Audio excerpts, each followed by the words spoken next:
Good afternoon and good afternoon and welcome. This is Brian Tate at the IPA. I'd like to thank everyone for joining us this afternoon for our webinar. We are pleased and grateful to have today Avy Mallik and Leif Dautch from Morrison Forster, who are members of the IPA. Many of you may know Avi from his experience and time as the General Counsel at the California Department of Financial Protection and Innovation. And Leif, who is fairly new to our organization, he's got an extensive background as well. He is a partner at MoFo and part of their investigations and white collar defense practice group. Both of them come with plenty of experience.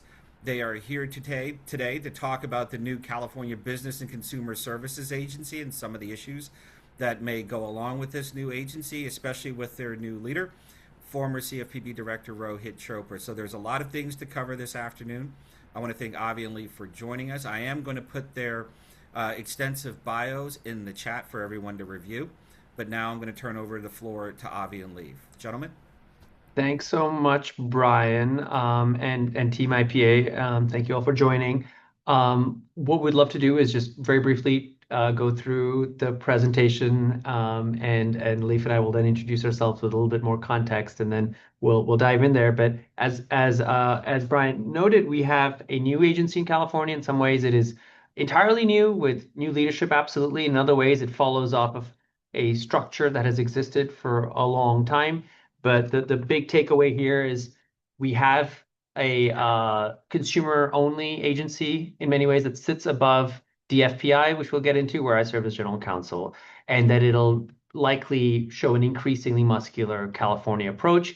And this is why we're glad to have Leif here. He will also talk through how California more broadly, including the California Department of Justice, California AG's office, may work on some of the issues that you all care about as payments providers, payments processors, fintech, so to speak. And maybe we could just move to the next slide. We're just going to go through the slides first, and then we'll do the presentation. We're going to talk about the connective tissue between what we saw in the final days of the prior CFPB and what may be happening in California government, that partnership I discussed, how states can work more broadly than you may think, especially with Dodd-Frank powers allowing for states to act on such places as consumer financial protection. And then just what we are seeing. I don't know who's been keeping tabs, but we've gotten our first substantive press release from BCSA from Director, now Secretary Chopra, so we can talk about that. And then just sort of move ahead to the next few slides. I think we can move ahead from that one.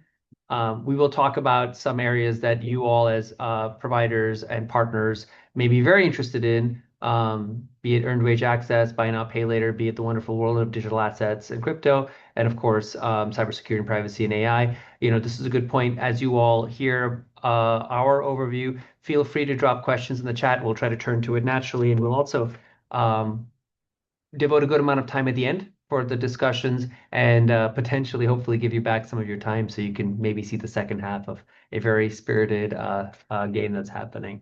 So why don't we get started?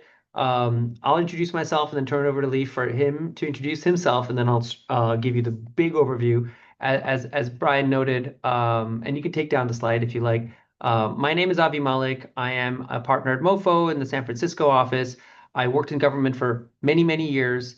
Yes, General Counsel appointed by Governor Newsom of DFPI. Prior to that, was Director of Fintech Policy for the House Financial Services Committee in Congress, working for the chair at the time, then Chair Waters, now ranking member Waters, working on such issues as banking as a service and fintech bank partnerships, custodial wallets, the predecessor of the Genius Act, and of course, consumer financial products that are leveraging technology, including earned wage access and buy now, pay later. And then when I was in California government, got to work on those issues as a regulator this time as the General Counsel. Been very lucky to work with many of you all now on the private side, helping sort of shepherd complicated questions toward the right outcome, and also recognizing the interconnectedness of state and federal oversight, especially at a time like this, especially at a time where we're seeing, sort of so-called federal retrenchment and states, including California and New York and others, increasingly being active. Leif, do you mind introducing yourself and any key highlights before we jump into the content? Sure. Thanks, Avi. And thanks to Brian and his team for having me on here. My name is Leif Dautch. I'm a partner in MoFo's San Francisco office in the investigations and white collar practice group, as well as the state and local government group. I came to MoFo with about 14 years of government experience across both state and federal government. I was a deputy attorney general in California for about 7.5 years, working on state investigations and also working with a number of the partner agencies we're going to be talking about today. I then joined the U.S. Attorney's Office in San Francisco, worked on a number of different federal investigations and cases, including cryptocurrency, wire fraud, and sophisticated white collar cases. Most recently, I had served as the chief of the organized crime strike force, working on racketeering and large complex conspiracy cases. So hopefully none of you have any racketeering exposure, but I have in my time at MoFo been assisting a number of clients in their state and federal regulatory and investigative situations, technology companies, financial services companies, and the like. I'm so excited to be here. And as Avi said, I appreciate all of your attention, despite the very attractive counter programming we're going up against. All right, so let's jump into it. So what is the top line item here? Well, on May 12th of this year, California Governor Newsom announced that the former CFPB director, Rohit Chopra, will be serving as the inaugural secretary of California's newly created Business and Consumer Services Agency. For those of you that have engaged with former Director Chopra or when he was at the FTC, in many ways, we call him one of the most prominent consumer protection regulators, most active ones in the recent past. And him coming to California government is certainly something that has generated a lot of interest and conversations. What is this new agency and how does it work alongside the Department of Financial Protection and Innovation, or DFPI? Well, this is a cabinet level agency. He's appointed by the governor, and he has the ambit of overseeing DFPI, DRE, and other consumer-facing departments, Department of Consumer Affairs, the cannabis and alcohol departments as well. The way things work in California is you have departments that have the statutory authority to take actions, enforcement actions, regulatory actions like rulemaking, licensing of businesses. But there will be a cabinet level agency in many cases that sits above them that provides the strategic guidance, that provides direction sort of on its own and with the governor to the commissioners and the staff below them. One thing I will say at the outset is this is very different than the CFPB or the FTC. Yes, we're living in the sort of post slaughter, the new decision that came out world. But these are not independent regulators here in California. There is an agency that is more of a beachhead. It's a smaller staff. When I was in California government, I would say something like 20 to 40 staff at the agency that sat above DFPI at the time. And the department continues, specifically DFPI, to have the statutory authority to take all the actions that we just mentioned, including licensing and enforcement. But it is no doubt very important. So, as I said earlier, there was an agency that sat above DFPI, and it's been there for many years.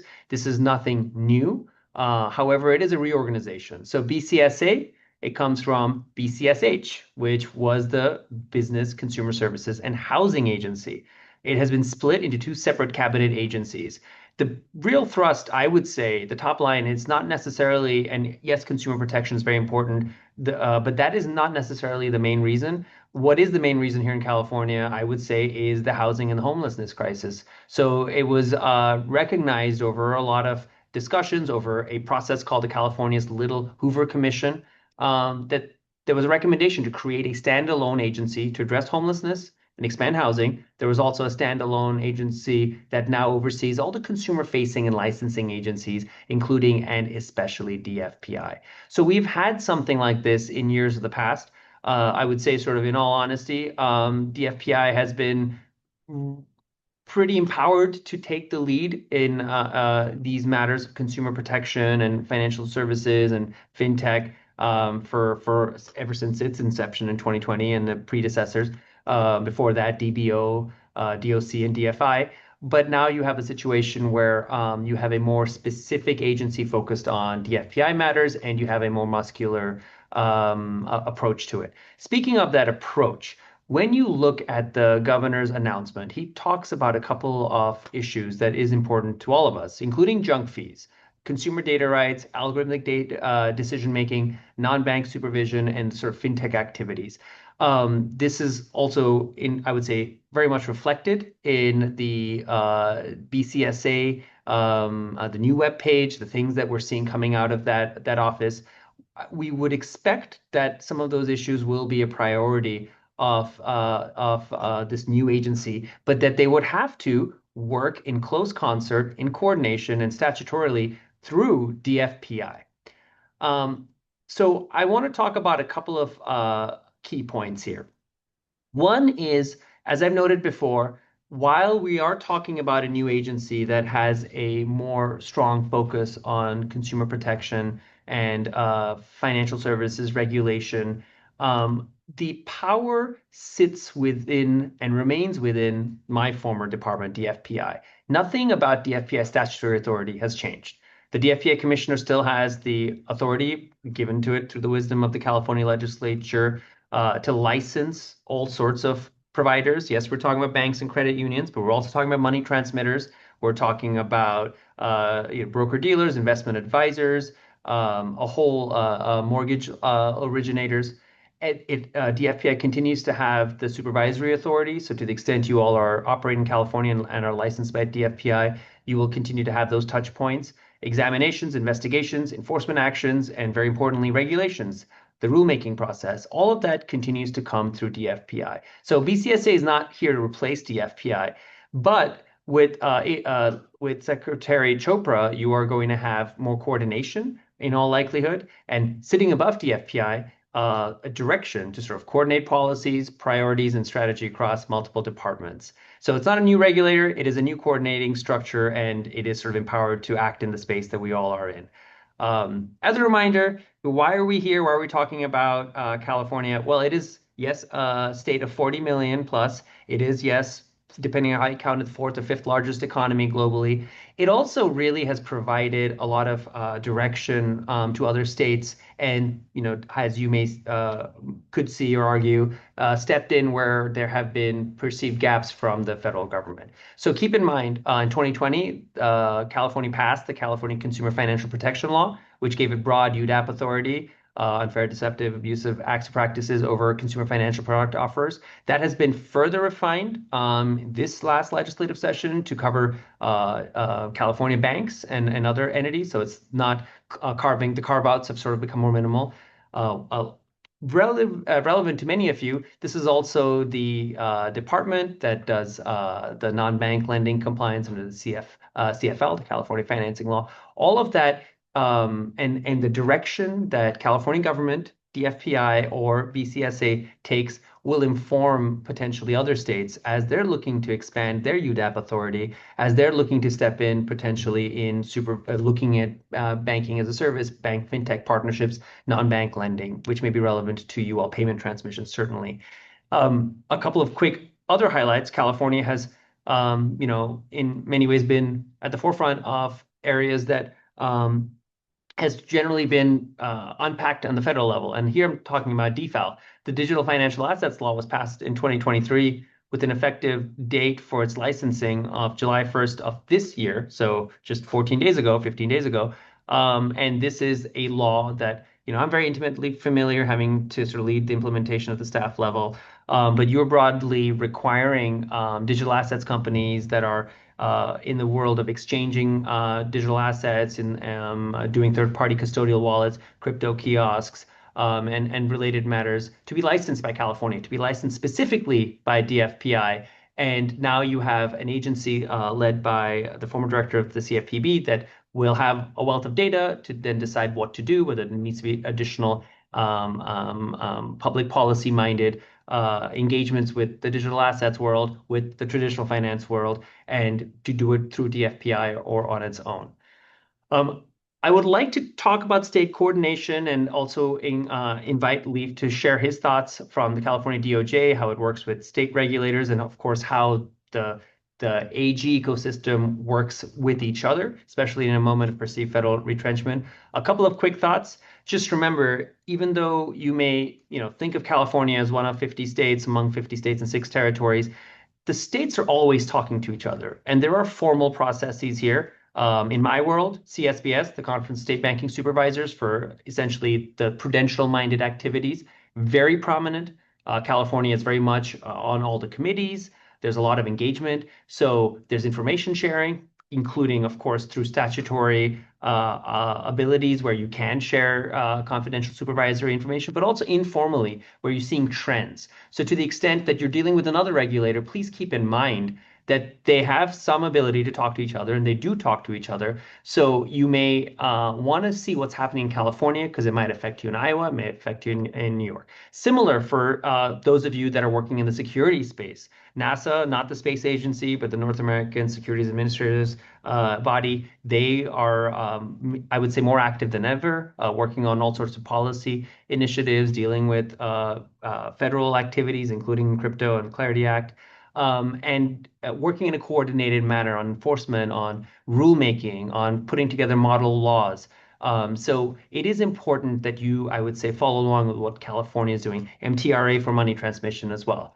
Leif, perhaps you can share a little bit about the wonderful world of NAG and how California DOJ works in as a trailblazer on certain issues. Sure, Avi. So the phrase that just caught my ear was more active than ever, which is, I'm sure, probably not what people on this call want to hear. But the California Attorney General's office really is more active than ever. The state legislature has been providing them additional salary positions and funding to kind of expand their remit in recent years.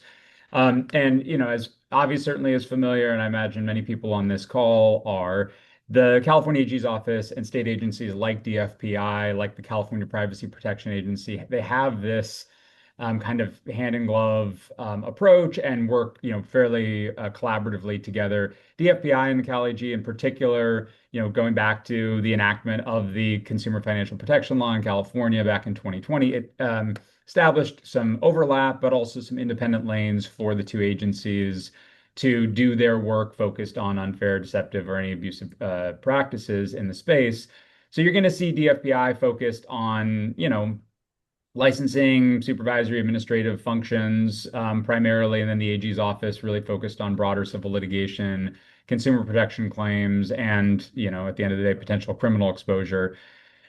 Certainly in fintech, crypto, digital asset platforms, mortgage servicing, debt collection, money transmission, areas where both have been extremely active. California AG's office also works closely with the Department of Insurance in California, where you have financial products that overlap with insurance regulation. So a major focus. I would say over the last 2 years, the California Attorney General's office has really been focused on consumer protection and privacy. So I would expect to see significant coordination and collaboration.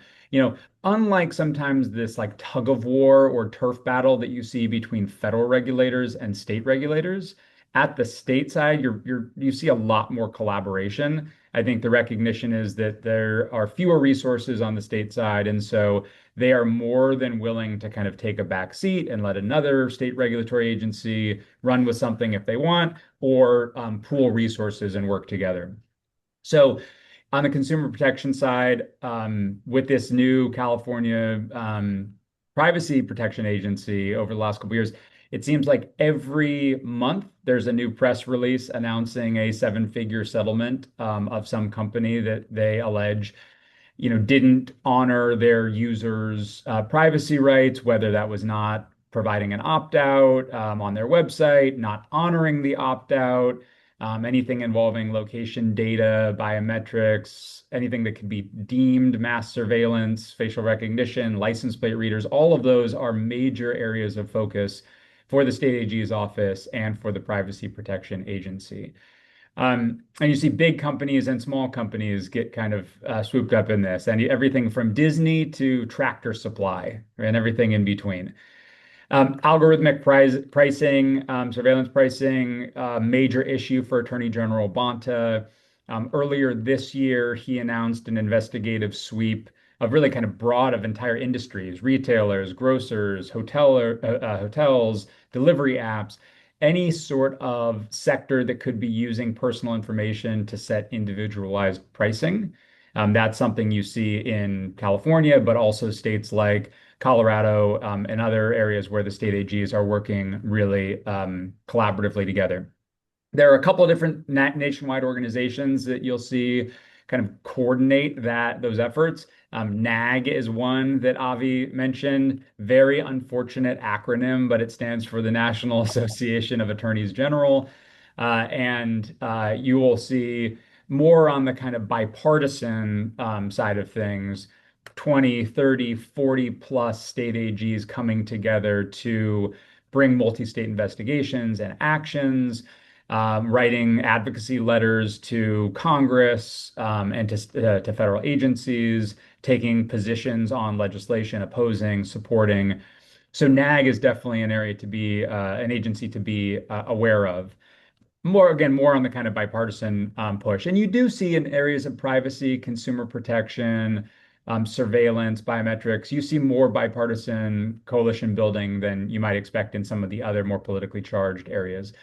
There are also the partisan coalitions, so the Democratic Attorney General Association, DAGA, the Republican Attorneys General Association, RAGA, um, the Attorney General Alliance, which used to be focused primarily on the Western states. It was called CWAG, the Consortium of Western Attorneys General, but now has more of a national lens. So those are really four nationwide bipartisan and partisan attorney general alliances that are working together to build these sorts of cases on consumer protection, privacy, um, algorithmic pricing, debt collection, consumer lending, AI governance, AI greenwashing, right? Claims about products and scrutinizing whether they are accurate.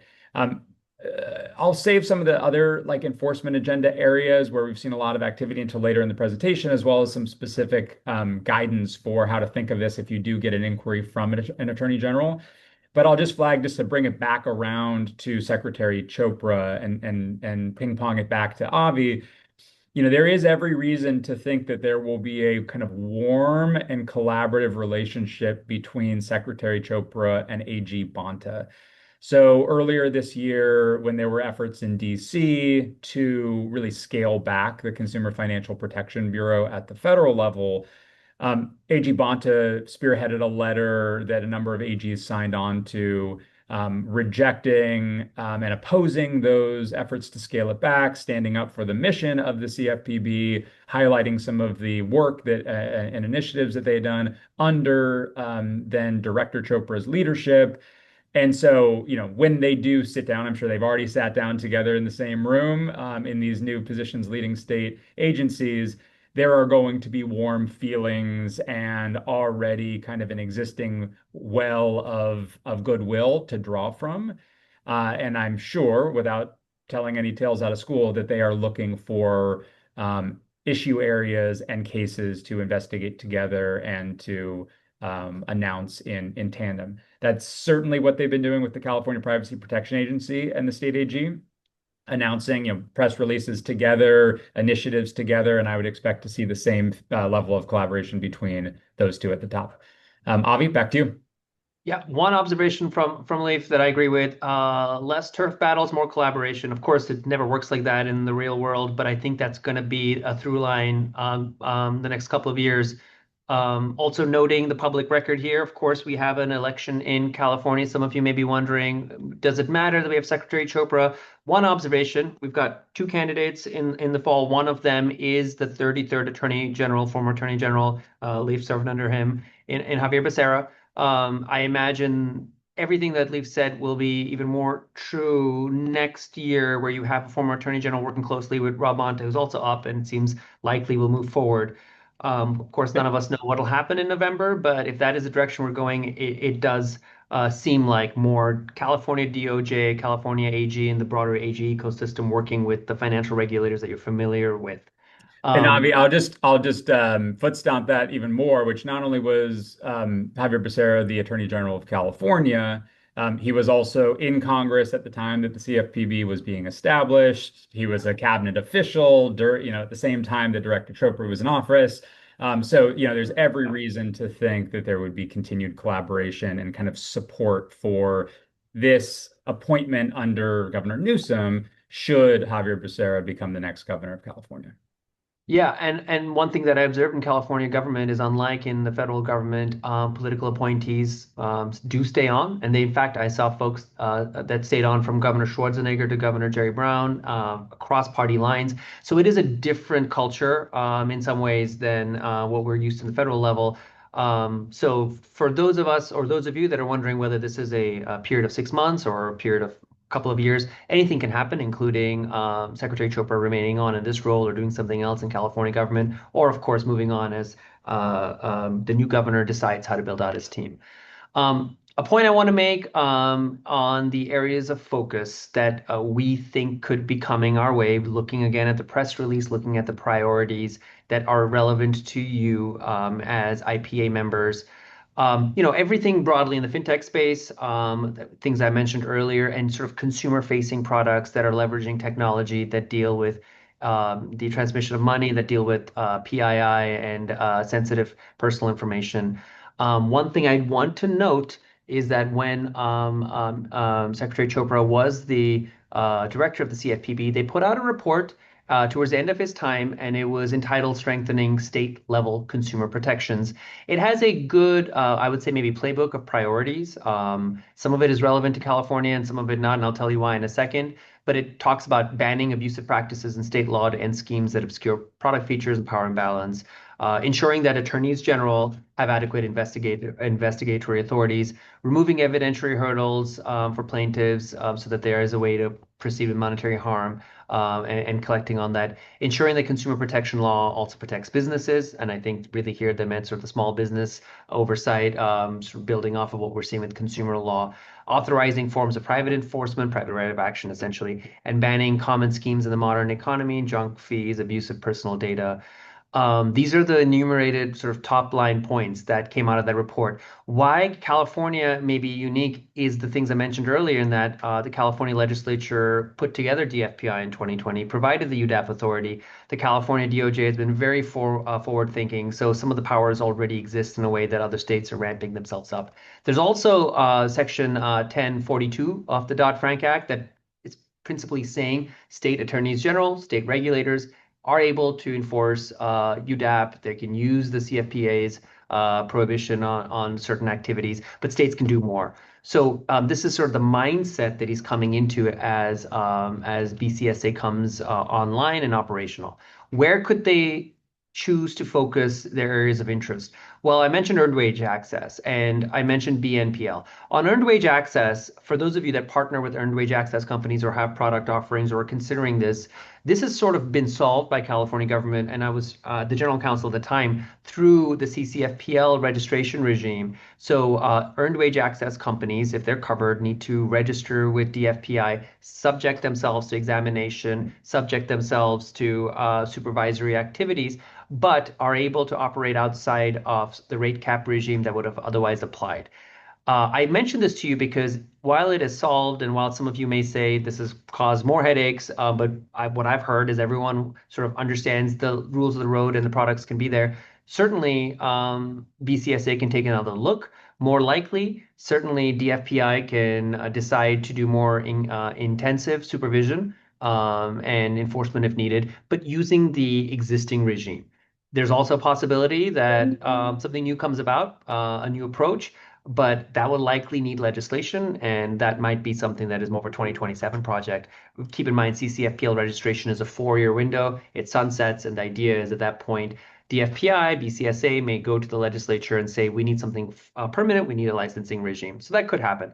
On buy now, pay later, this has also been by and large solved, where you have CFL as the home for a lot of BNPL activities. But you may expect continued attention and maybe more aggressive acts when the department is examining the BNPL provider or the third party working there on how fees are assessed, how disclosures are being made to the recipient, the underwriting and servicing portions of it. Again, the through line is using the existing authorities that are here in California, but perhaps being more aggressive. Digital assets could be the basis of its own discussion. I know you've all been closely monitoring things. Brian has done a wonderful job, him and his team, talking about the Clarity Act, the Genius Act. Of course, Clarity is not law and has some headwinds, but also momentum. Genius is law, with January 2027 in likely being the date where you're going to have, the sort of coverage begin with the OCC at the helm, but also other prudential regulators and space for states. In California, you've got DFAL. That is now live. It's a very significant state crypto framework. And that requires examination, licensing, and yes, enforcement. So to the extent you all are considering digital assets activities, to the extent that many of you are thinking about onboarding stablecoin products, that is a very tricky space because Genius is coming live. And there was cleanup legislation on DFAL that was signed on the 30th of June of this year here in California that removed Chapter 6 of DFAL, which related to stablecoins. That doesn't mean that stablecoins are completely outside the regulatory perimeter of DFAL. It just means that the very specific stablecoin requirements are now offloaded, but you are still going to have to navigate a regime where you are expected to be licensed by California, by DFPI, subject to examination. If you're doing digital financial business activity, that likely includes many things related to stablecoins. So this is an area I really do recommend unpacking. And if you have any, questions, of course, talk with Brian and talk with Leif and me as well. On payments, you all are always very focused on the fees and the disclosures on fraud prevention. No one wants to have that unfair headline or strong headline about, a cybersecurity action that occurred, event that occurred. These are things that I can absolutely see BCSA leading on, putting out a statement or directing DFPI, which is, a staff of almost 1,000 people, using its resources to take action. Consumer data and open banking as well. So these are not new issues, but we could see coordinated attention, certainly. So a couple of things. I want to briefly talk about how California deals with rulemaking, which might sound a little bit in the weeds, but it is very important for your space. And then I was hoping Leif and I could talk about practical engagement. How do you engage with California? How do you engage with state AGs and state financial regulators? And then we can turn it back to you for any questions and maybe give back some of your time. On the administrative law point, this is a different environment than what Secretary Chopra may have seen in the federal government, where you have, independent regulators of sorts. Yes, Humphrey's executor is no longer in existence. You've got Slaughter, but really you've got a lot of room to operate. You've got lots of wiggle room in the timeline, and PRMs to NPRMs, and you can use the APA to your advantage. The California APA is very tight. It's a different ecosystem. California agencies, by and large, cannot simply announce new industry requirements because they think it's good policy. You need to do a bunch of activities to get rulemaking across the finish line. Under the California APA, the clock starts as soon as you submit formal rulemaking, and you have 1 year to go through the notice and comment proceedings. Very often you'll have, those 30 to 60-day windows to comment.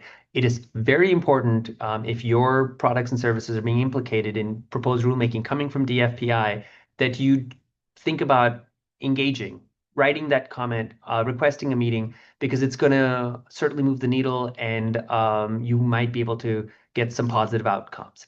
Why I bring up the California APA is that in addition to having a very tight rulemaking process that can do a lot in that 1 year, and if it's finalized, you're living in a world where earned wage access companies, for instance, need to register because of the rulemaking.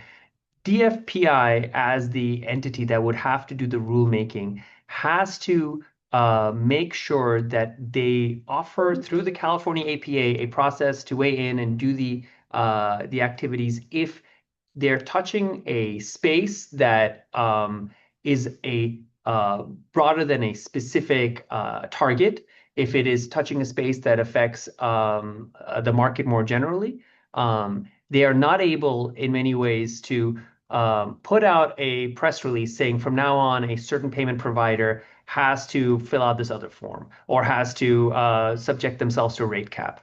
If they're going to do an enforcement action, that's one thing. But if they're going to do an interpretive opinion, it has to be very focused on a specific fact pattern. If they're going to do a guidance or a commissioner's release or a bulletin, none of that can, while it can provide insight, but none of it can be a mechanism for setting new policy on money transmission, on lending, on consumer protection. That has to come through the California administrative law system. So if it is a generally applicable rule, standard, or policy that implements, interprets, or makes specific the law that's been adopted, it has to happen through formal rulemaking. I point this out because I can see in the ecosystem that you operate in a legal interpretation coming out from California government, be it DFPI, be it BCSA, and there may be an underground regulation concern that could be raised and could be raised to your advantage. So if this is ever an area of interest for you all as BCSA activates and gets more active in rulemaking or policy making, and DFPI does more rulemaking, please let us know. Okay, now let's turn to the final part of this, which is the practical engagement and practical tips. I'll go first, and then Leif and I can sort of go back and forth, and then answer your questions. So I, of course, come from government. Brian's known me for many, many years. I tend to say it's better to engage. There's that famous saying that various policymakers have used a lot. What is it? If you're not at the table, you're on the menu. So it is very important for you to have a thoughtful approach to engaging with the policymakers and the regulators. Doesn't mean that you have to share every single product and service offering and get sort of a green light when it's not required under the law, but it means to keep tabs on how regulators, and especially in this day and age where states are much more active, important states, New York, California, and others, are operating in the space you operate in. So what does that mean? Continue to treat DFPI in California as a primary regulator. Understand that they are working in concert with New York DFS, with Louisiana OFI. Sometimes there's a blue state, red state dynamic. Very often in your space, there isn't. They're working together. They're looking at debit surcharge protections. Louisiana, for instance, just passed a law on this, and there's information sharing, especially as legislation moves across the finish line. So build your relationship and continue to engage with DFPI. If you are a licensee, if you're a registrant, you're already engaging with some folks, the licensing team, the examination team. Think about whether you need to develop other connective tissue with deputy commissioners. There's a deputy commissioner who oversees the Office of Financial Technology Innovation. They're supposed to be that sort of front door for you to go and engage and talk about your innovative product, and that's a tool for you to do that. And of course, if there's an enforcement action, it's a different part of DFPI, but just get to know the ecosystem. But secondly, build your relationship with BCSA.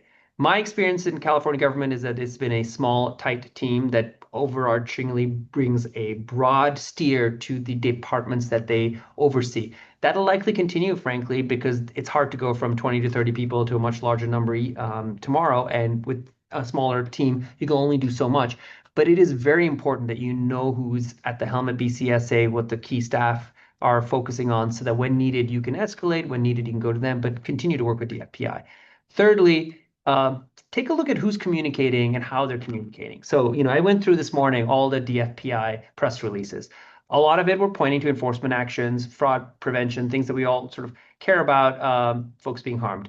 I mentioned this earlier, but the first ever substantive press release came out of BCSA on the 6th of July, and it was a call from them to have the Federal Trade Commission to take a specific action. I'm just reading it to the public record. It was about the company X, formerly Twitter, and asking them to deny pardon and to safeguard personal data of their users on an FTC decision. It's out there. If you want, I can drop it in the chat. You can look it up.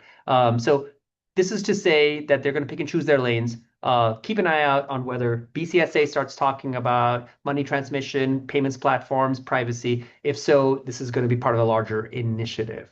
And also remember, the last point I'll make is DFPI is your regulator. That is who has the pen on the rulemaking, who has the pen on the consent order negotiation. But there's a lot of power the BCSA and the governor's team California will have on follow the reports, the speeches, the guidance, the sort of when they choose to elevate enforcement announcements, because this is going to be a bit of an art, not a science, as you seek to engage with California government. Turn it over to Leif on his thoughts. Thanks, Avy. Yeah, just briefly, when we're engaging with state AG's offices, it's important to have a trusted messenger, ideally someone who's worked in the office or has done cases with them before. So, they kind of don't feel big timed, like you've just got some fancy person showing up for the first time with no prior relationship to tell them what they should do. Typically this will be either an inquiry letter that a client receives, a civil investigative demand, a CID, or a subpoena. You typically have a 30-day deadline on it to respond. Sometimes we are already well into the 30-day deadline to respond, which can be unfortunate. I think the closest I've had was, we weren't notified until there were 4 or 5 days left. But on the point of the trusted messenger, having people who have those relationships who can pick up the phone, make a call to the assigned deputy attorney general or assistant attorney general and say, hey, the company is planning to cooperate in good faith. You always want to signal, cooperation and openness, and willingness to engage in a dialogue. But they're going to need some more time. Can we get a 30-day extension? I've never had a situation like that where it was denied, but that just takes a little bit of pressure off and creates a little bit more breathing room.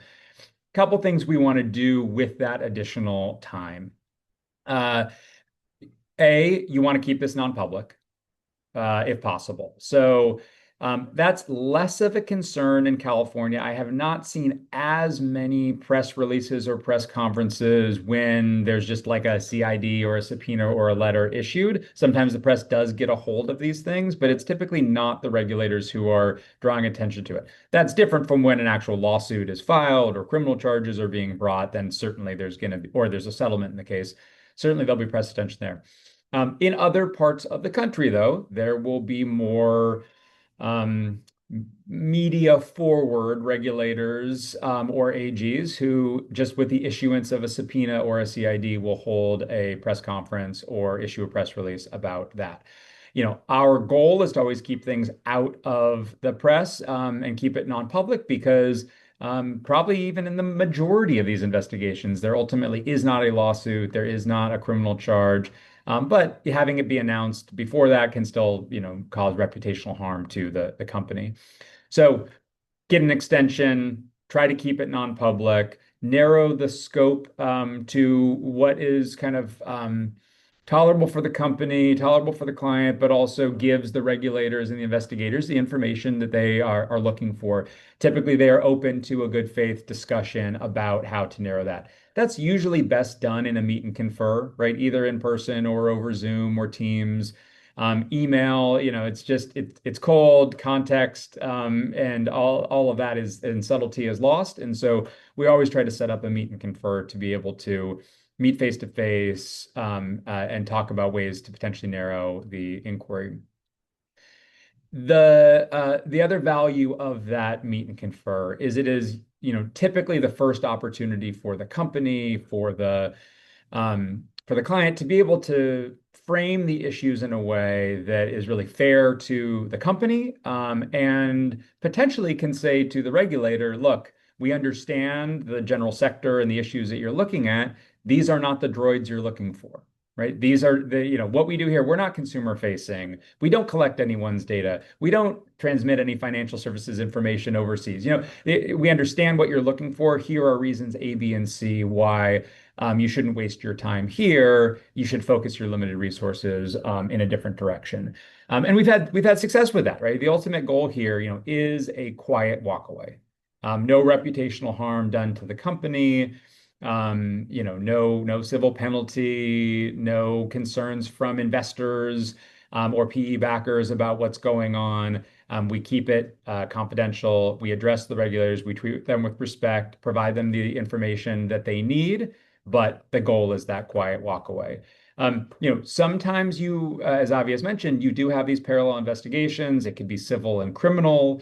It could be parallel between two state agencies.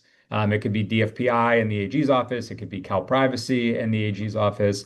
It could be a NAG multi-state investigation where you've got 19 different attorneys general looking into the same company. Really the most important things to keep in mind are you need to, from the very beginning, establish a kind of uniform narrative about how you are going to respond to all of those.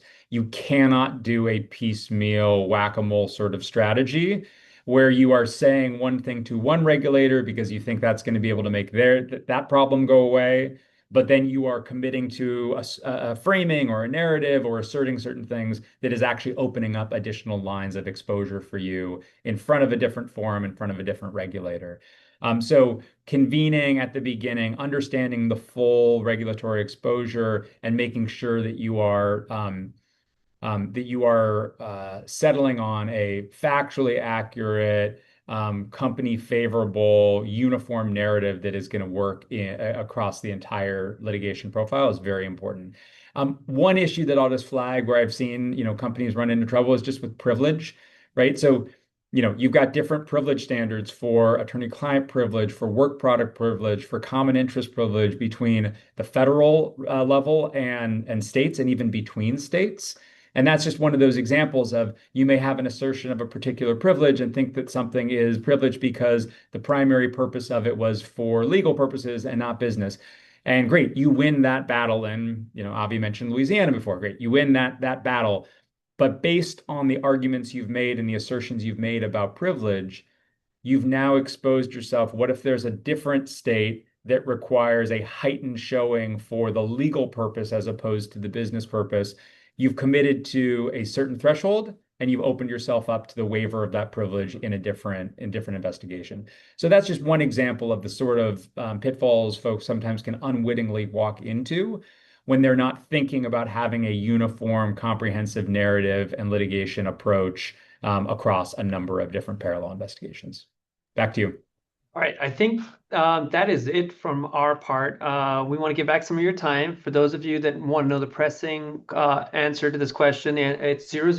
You didn't miss much in England versus Argentina. Brian, I think you still have the New York Knicks jersey, so I don't think I've been able to congratulate you since the last time we met. So things are going well in the Brian Tate household, I'm sure. But back to you. We hope so, but that can change at any moment. But I do want to thank you guys for doing this presentation. I thought it was great.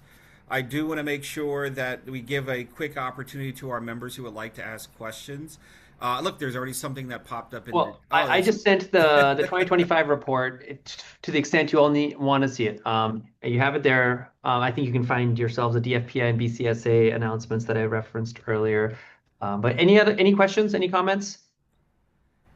Before we, I'll allow people to get their thoughts together and submit something in the chat. I do want to ask both of you really quickly. Yes.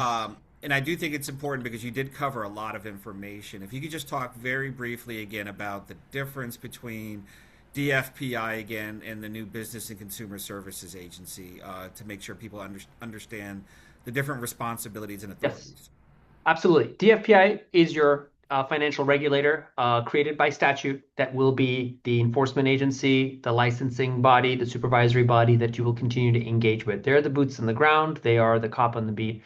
BCSA will be a very important, very, very sort of small but impactful cabinet level agency whose lead will be Rohit Chopra, who will have much more engagement in all likelihood with the governor, this governor, and potentially the next governor, and will be sort of standard setting, will be coordinating, will be doing maybe some public facing things as we saw on the July 5th headline, but will not be able to do the regulation itself, will not be able to do the enforcement actions.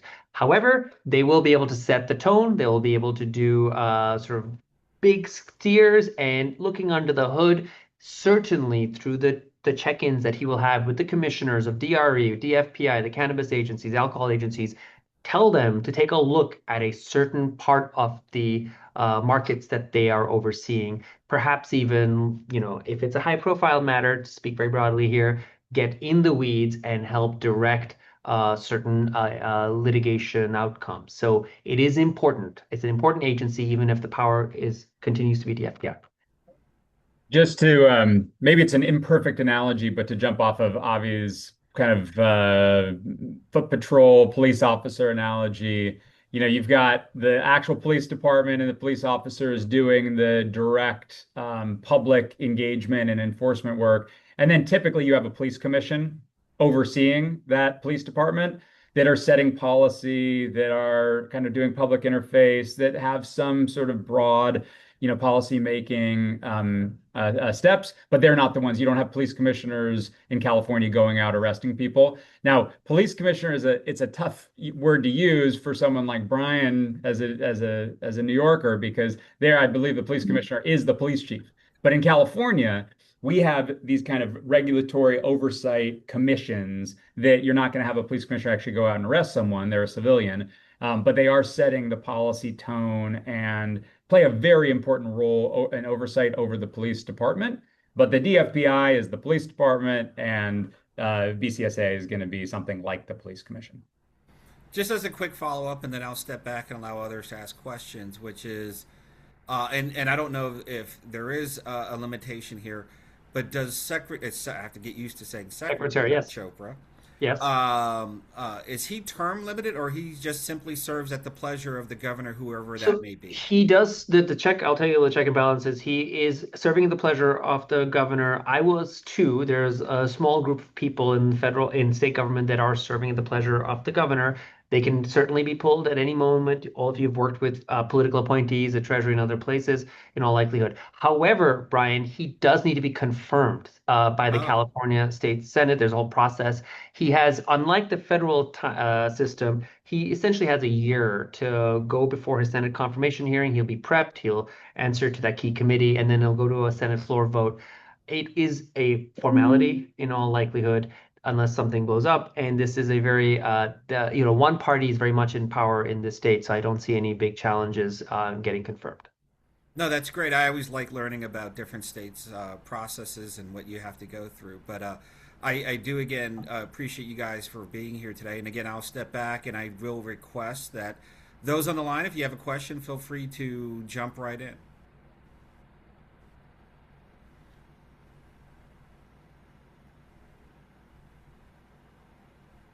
Think we may have answered what everyone wanted. Let me drop the Morrison Forster blog post about this too, in case you haven't seen it. So if you all want some homework reading material on this topic, you'll have it at your fingertips now. Everyone, please check out the chat. Avi and Leif have put in their contact information if you have questions. I assume that they can contact you gentlemen directly Absolutely. and Would love to chat. continue the conversation on your own. But I do want to again thank our group here for joining us today. I know there's a lot going on with the World Cup, so we appreciate you taking your time out of the day to join us. I will announce real quickly, we do have another presentation on Monday from the Atlanta Fed. They're going to talk about some of their research that they're doing in the payments area. You may have seen the recent Federal Reserve Board of Governors recent report on payments. So I'm sure that will be part of the conversation. But Leif and Avi, again, thank you, and we look forward to continuing the conversation at a later date. Thank you, Thanks, Brian. Thank you, Brian. team. Bye, everyone. Everyone. Good afternoon, everyone.